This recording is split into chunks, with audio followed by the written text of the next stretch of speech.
warahmatullahi wabarakatuh. Selamat pagi, selamat sejahtera bagi anak-anakku yang beragama lain. Kita bertemu lagi pada pembelajaran bahasa Indonesia. Sebelum saya bahas untuk materi berikutnya, perkenalkan saya Bu Nini yang akan membimbing kalian dalam pembelajaran bahasa Indonesia khususnya kelas 10.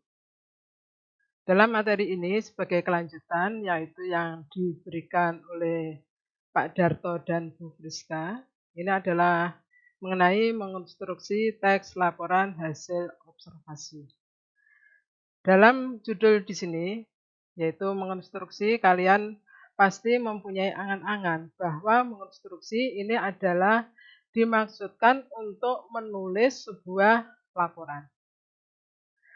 Kemudian di dalam pembelajaran di sini, nanti pada akhir pembelajaran, kalian diharapkan bisa membuat yaitu teks laporan hasil observasi yang benar sesuai dengan bentuk kaidah kebahasaan maupun strukturnya.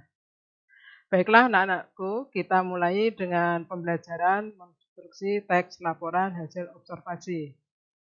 Sebelum menginjak pada materi tersebut, perlu kalian ketahui bahwa sifat-sifat teks laporan hasil observasi ini meliputi yang pertama bersifat informatif, yang kedua bersifat komunikatif, yang ketiga bersifat objektif. Apa yang dimaksudkan? Dalam teks laporan hasil observasi bersifat informatif dimaksudkan adalah memberikan satu bentuk penjelasan apa yang kalian amati. Kemudian yang kedua di situ adalah bersifat komunikatif dimaksudkan karena di sini kalian sebagai penulis dengan membaca ini sudah berinteraksi sehingga kalian sebagai penulis harapannya adalah penggunaan bahasa yang mudah dimengerti oleh pembaca. Yang ketiga di situ adalah bersifat objektif. Dimaksudkan apa?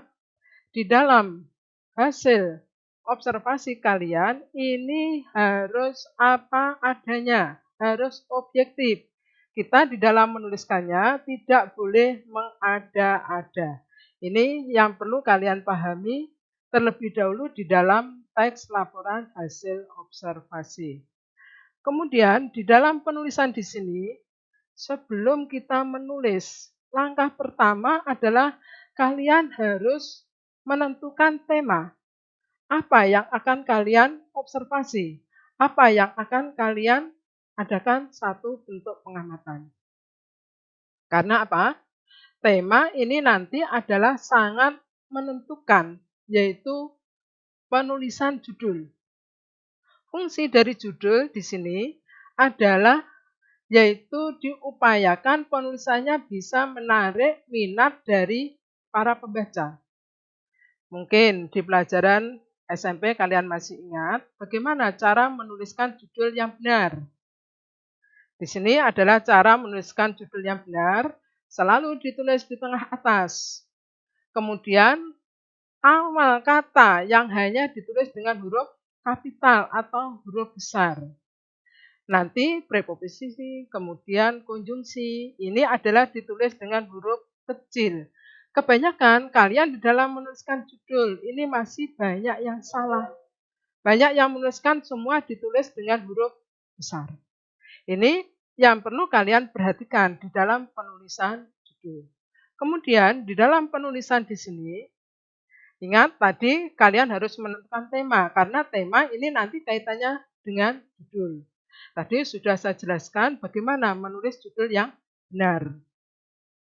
Kemudian dari tema, ini kalian nanti bisa menentukan gagasan pokok dan gagasan penjelas di dalam teks laporan hasil observasi. Kemudian kalian bisa menyusun teks laporan hasil observasi dengan memperhatikan tadi, yaitu isi, kaidah kebahasaan yang sudah dijelaskan Bu Friska pada minggu yang lalu. Kemudian, anak-anak yang perlu kalian perhatikan, di sini banyak sekali kesalahan kalian di dalam menulis. Utamanya adalah dengan penulisan kaidah kebahasaan. Sebelumnya, Ibu jelaskan, yaitu di dalam menuliskan. Bentuk penulisan di sini, kita di dalam menulis pasti berangan-angan apa? Yaitu apa yang akan kita tuliskan. Ini nanti kaitannya dengan apa? Penulisan paragraf atau alinea. Di sini masih banyak terdapat kesalahan bagaimana kalian di dalam menuliskan paragraf atau alinea. Saya jelaskan cara menuliskan paragraf atau alinea. Di sini ada dua versi. Yang pertama, ditulis secara lurus, antar paragraf diberi jarak 1 baris. Kemudian versi yang kedua, awal paragraf, yaitu ditulis dengan cara masuk. Kalau kalian tuliskan versi yang kedua, antar paragraf tidak usah diberi jarak. Ini banyak sekali kesalahan-kesalahan kalian di dalam menuliskan paragraf di sini. Kemudian dari bentuk tema yang ada, ini kalian menuliskan yaitu gagasan pokok terlebih dahulu. Gagasan pokok ini nanti bisa kalian tuliskan dalam graf. Bisa kalian tuliskan yaitu di dalam kerangka. Apa fungsi kerangka? Ini adalah untuk memudahkan kalian di dalam menjabarkan dalam bentuk paragraf. Ini biasanya kalian dalam menuliskan secara acak, tidak runtun. Itu membuktikan kalian di dalam menulis sebelumnya tidak menggunakan yaitu kerangka. Kemudian dalam kerangka itu nanti bisa kalian lihat pada materi yang diberikan oleh Pak Darto dulu. Yaitu mengenai apa? Struktur penulisan, yaitu teks laporan hasil observasi yang meliputi deskripsi umum, kemudian deskripsi bagian, dan yang ketiga deskripsi manfaat. Itu yang kalian jadikan, yaitu kerangka. Ingat, deskripsi umum adalah merupakan satu bentuk penulisan yang berisi satu bentuk penjelasan. Penjelasan mengenai apa? Apa yang kalian amati, itu kamu jelaskan dulu. Ini nanti dimunculkan pada paragraf awal.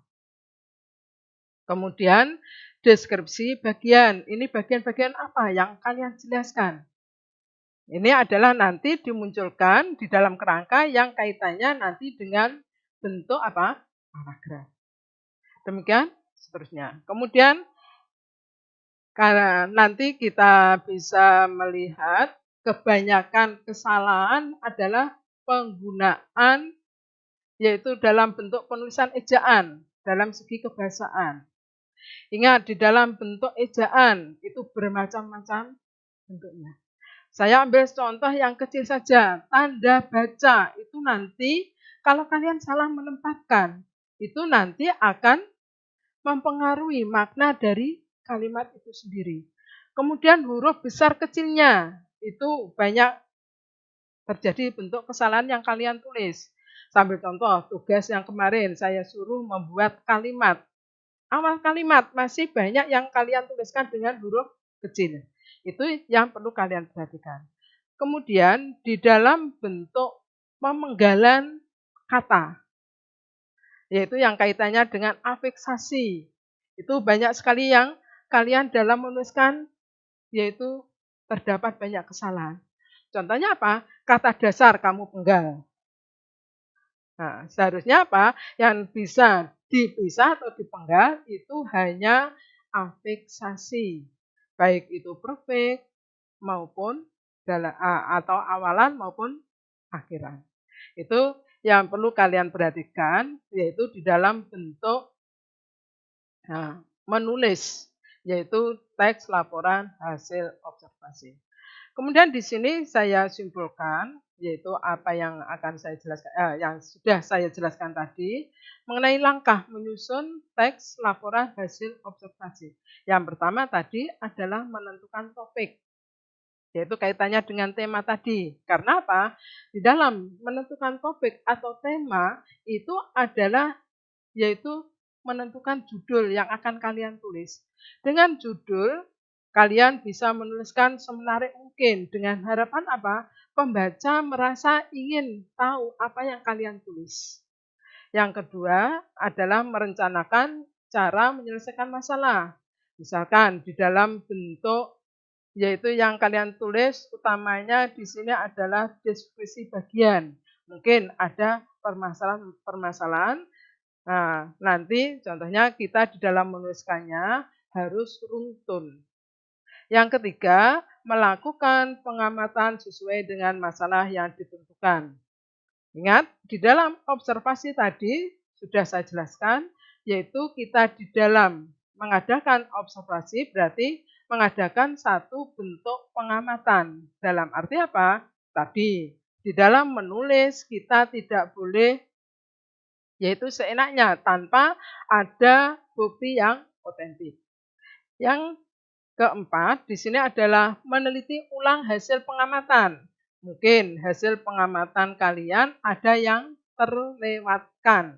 Itu nanti bisa kalian gunakan nanti di dalam draft atau nanti di dalam yaitu bentuk kerangka tadi.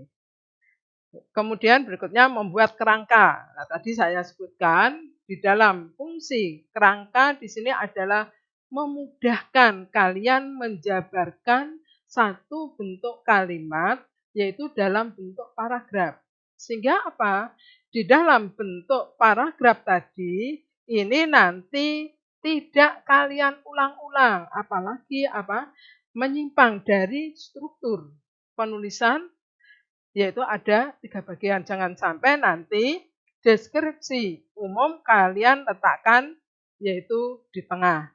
Kemudian untuk deskripsi bagiannya kamu letakkan di awal. Ini fungsi dari kerangka. Kemudian menyusun laporan hasil observasi. Tadi dari kerangka kamu jabarkan. Itu adalah nanti penjabarannya secara runtun. Yang terakhir, di sini adalah membenahi laporan. Mungkin di dalam penulisan kalian di sini banyak terdapat satu bentuk kesalahan, itu bisa kalian revisi. Ini adalah bentuk materi bagaimana kita mengonstruksi yaitu teks laporan hasil observasi. Kalian bisa berlatih yaitu bagaimana untuk menulis laporan hasil observasi. Misalkan kalian mengamati keadaan sekolah kalian. Deskripsinya umum. Apa sih? Yaitu untuk sekolah kita. Kemudian kalian jabarkan apa yang ada, yang kalian amati, yaitu yang ada di dalamnya. Demikian untuk pembelajaran kali ini. Kita jumpa lagi di minggu mendatang. Nanti untuk materinya bisa kalian lihat di link Taruna Sinau. Demikian saya akhiri. Wassalamualaikum warahmatullahi wabarakatuh.